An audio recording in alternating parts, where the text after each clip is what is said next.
My next guest is the filmmaker behind The War on Children. This is a film about the manner in which far-left activists have targeted children, how they indoctrinate them, guilt and groom them, and even punish them until they submit to woke ideology. This is what you don't want kids to see, is that correct? Exactly. And again, this is depicting children. This is supposed to be kids. Well, honestly, I didn't even know that transition from female to male was an option until I was on social media and began being exposed to those type of communities. You've never seen an 18-month-old masturbating? No, I haven't. Have you seen any sexually explicit drag shows marketed as all ages for kids that you would denounce or think that are a problem and that you want to distance yourself from? No. You know this is wrong. So, I'm sorry, I'm gonna have to end the interview. Your daughter was secretly transitioned at school. This policy has to do with children as young as 5 all the way through high school. Penthouse footed the bill to lobby before state boards of education. Yes, Penthouse and Playboy. The history behind this is far darker than most Americans understand.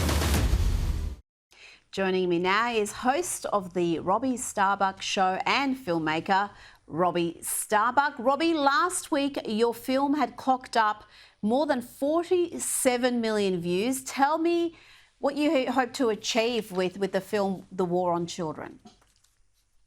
Well, we far surpassed what I hope to achieve. I hope to get the truth out there, and this has kind of exploded into one of the most watched documentaries of all time. I mean, it's few and far between documentaries that even get 1 million views, let alone we're closing in on 50 million.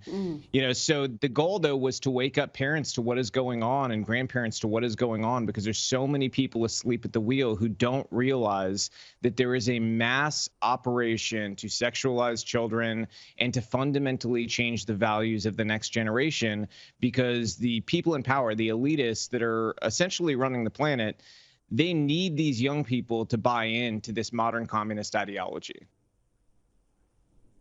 Now, your film is a truly harrowing insight into how wokeness or so-called liberalism is affecting children. Let's have a look at a brief compilation from the film.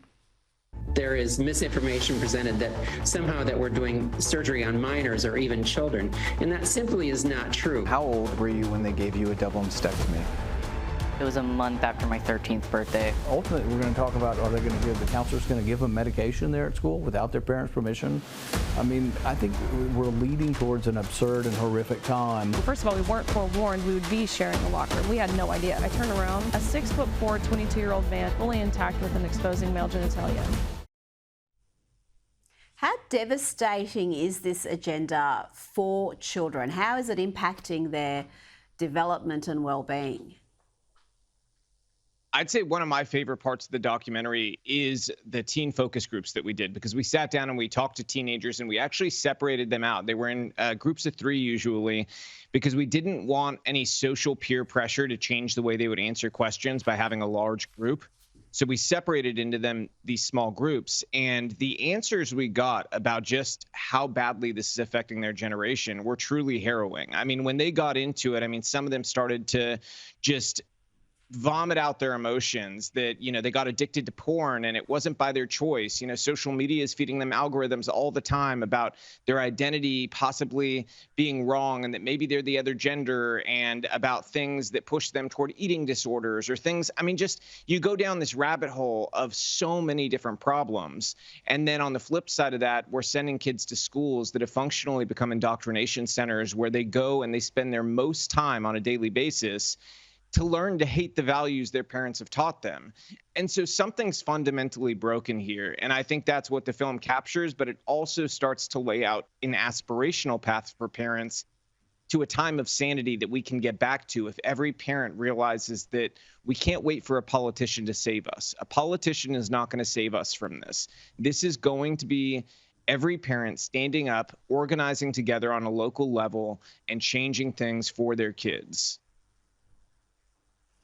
Well, we're seeing that happen in many states across America. Sadly, here in Australia, there is a mass ignorance about what's happening. There's a lot of secrecy around what's happening.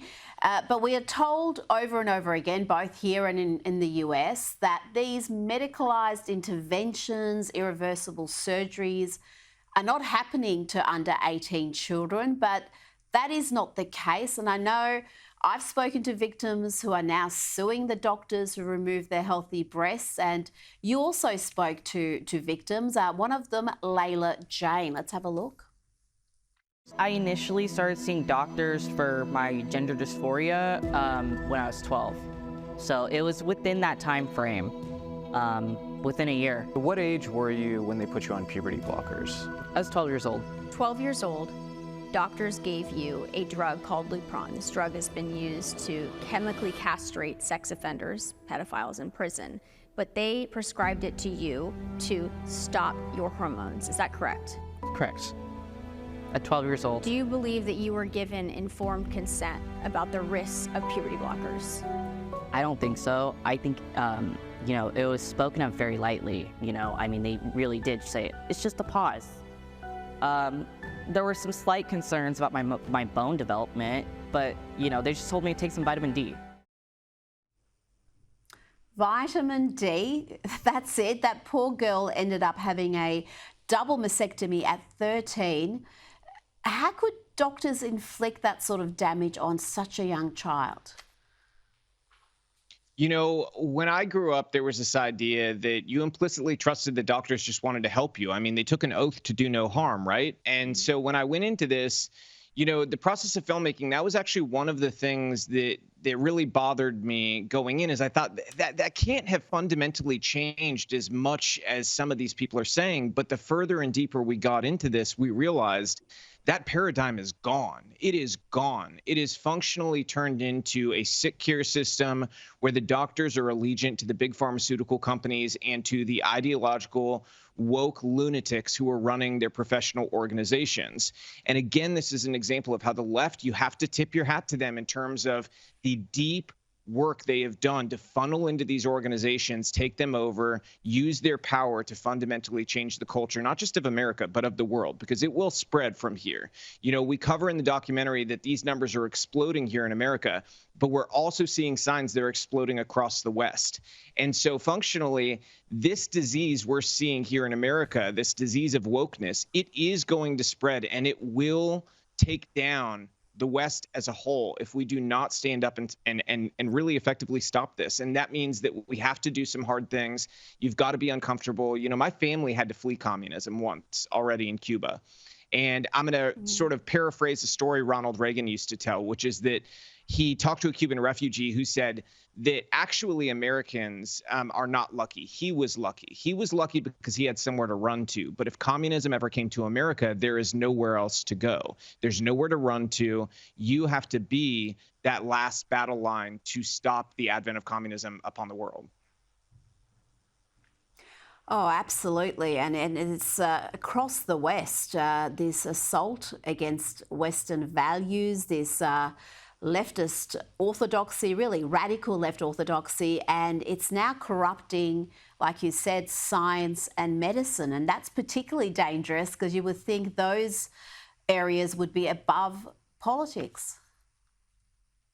Yeah, you would. I mean, it's kind of like, you know, all of these ideas that we were fed as children, trust the schools, trust your teachers, trust your doctors, they've all been weaponized against us, you know, and I felt it was very important for me to make this film, especially coming from a background where I've directed Oscar-winning actors, actresses, some of the biggest music stars in the world, because on our side, we lack the storytelling necessary to get these things across really well. And I think the left uses that and they weaponize it really effectively. And so we're going to tell these stories and continue this. And I'm you know, no longer having to answer to Hollywood studios. They can't stop me from going and telling these stories. It doesn't matter what they do. And so we're going to keep getting the truth out there and wake people up. And I think X, I mean, what an amazing change for the whole world that X is allowing this type of content on their platform. Because I can tell you right now, 2 years ago, I would have been banned off of every platform for making this movie. Instead, the owner of the website is, you know, going and featuring it. Well, absolutely. Elon Musk promoted your film to his, I don't even know how many followers he has these days, over 100 million. And I had a look on X, formerly Twitter. It already has 45 million views, the 2-hour full version of the documentary, which you can watch on the site. So, audience watching at home, I'd urge you to look it up and watch the documentary. You will learn plenty. I want to ask you about a story I saw in the Wall Street Journal last week about Meta staff finding an Instagram tool that enabled child exploitation, and yet Meta, which owns Facebook and Instagram, they pressed ahead anyway, despite being aware of this tool that could be misused. Robbie, how big a problem is big tech when it comes to child exploitation, grooming, and indoctrination? Let's put it this way. I want to ask every parent watching, after your kid gets home from school, would you turn them over to a foreign enemy and allow them to send a soldier to come and indoctrinate your child? All of you are shaking your head no. That sounds absurd, right? Well, let's just take TikTok. That's what TikTok is. TikTok is owned by a foreign adversary who wants to see the West fall. And our kids are fed algorithms directly from that government, who, by the way, on their version of TikTok, they are only feeding their children educational content.